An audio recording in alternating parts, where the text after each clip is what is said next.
Occasion ఏదైనా location ఎక్కడైనా తెలుగువారి వేడుక అంటే ఆలివ్ మిఠాయి ఉండాల్సిందే. మిఠాయి అంటే ఆలివ్.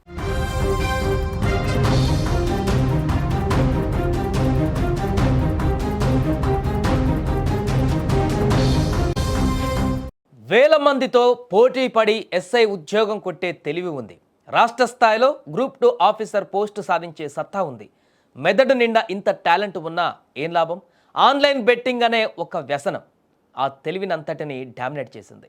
అది ఎంతలా ముదిరిపోయిందంటే కష్టపడి సంపాదించుకున్న కెరీర్ని, యూనిఫామ్ ఇచ్చిన గౌరవాన్ని, ఆఖరికి తన ప్రాణాన్ని కాపాడే సర్వీస్ రివాల్వర్ని కూడా పందెంలో పెట్టేలా చేసింది. పోటీ పరీక్షల్లో నెగ్గిన ఓ మేధావి జీవితం అనే పరీక్షలో మాత్రం తన జీవితాన్ని తానే ఎలా తినేశాడో అంబర్పేట ఎస్ఐ భానుప్రకాష్ కథ చూస్తే మీకే అర్థమవుతుంది. భానుప్రకాష్ రెడ్డి సామాన్యుడు కాదు. 2020 బ్యాచ్ ఎస్ఐ. ఎన్నో వేల మందితో పోటీ పడి నాన్ లోకల్ కోటా ఉద్యోగం సాధించి కాకి చొక్కా వేసుకున్నాడు. హైదరాబాద్లోని అంబర్పేట స్టేషన్లో డిటెక్టివ్ ఎస్ఐగా బాధ్యతలు నిర్వర్తిస్తున్నాడు. అంటే నేరాలను ఛేదించే తెలివితేటలు పుష్కలంగా ఉన్నాయని అర్థం. అంతటితో ఆగాడా?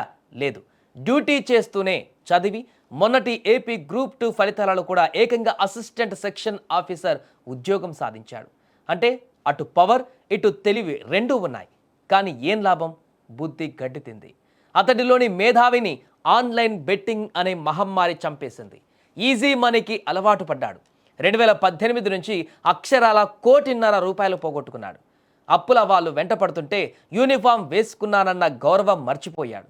స్టేషన్లో భద్రంగా దాచవలసిన రికవరీ బంగారాన్ని గుట్టుచప్పుడు కాకుండా బయట కుదవ పెట్టేశాడు. అక్కడితో ఆగితే బాగుండేది, కానీ ఆ మత్తు వదల్లేదు. కంచె చేను మేసినట్టు తనను, ప్రజలను రక్షించుకోవడానికి ప్రభుత్వం ఇచ్చిన సర్వీస్ రివాల్వర్ను కూడా ప్రైవేట్ వ్యక్తుల దగ్గర తాకట్టు పెట్టేశాడు. బుల్లెట్స్ మాత్రం తన దగ్గర పెట్టుకున్నాడు. అంటారు కదా, పాపం పండిన రోజు పగలు కూడా చుక్కలు కనిపిస్తాయని.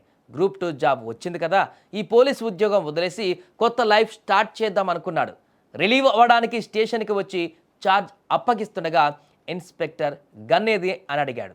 డెస్క్లో చూస్తే కేవలం తూటాలు మాత్రమే ఉన్నాయి. తుపాకీ మాయం. సీసీ కెమెరాలు చూస్తే అసలు దొంగ ఎవరో తేలిపోయింది. టాస్క్ ఫోర్స్ విచారణలో తలదించుకొని నిజం ఒప్పుకున్నాడు. చేసిన తప్పుకు పరువు పోవడంతో పాటు ఉద్యోగం కూడా పోయింది. పోటీ పరీక్షల్లో గెలిచే తెలివి ఉన్నా జీవితాన్ని గెలిపించే దిశ లేకపోయింది. చేతిలో 2 ప్రభుత్వ ఉద్యోగాలు ఉన్నా బెట్టింగ్ మత్తులో కెరీర్ కాలిపోయింది. మేధావి అయినా సరే వ్యసనానికి బానిసైతే చివరికి మిగిలేది శూన్యమే అనేది మరొకసారి గుర్తు చేసింది ఈ ఘటన.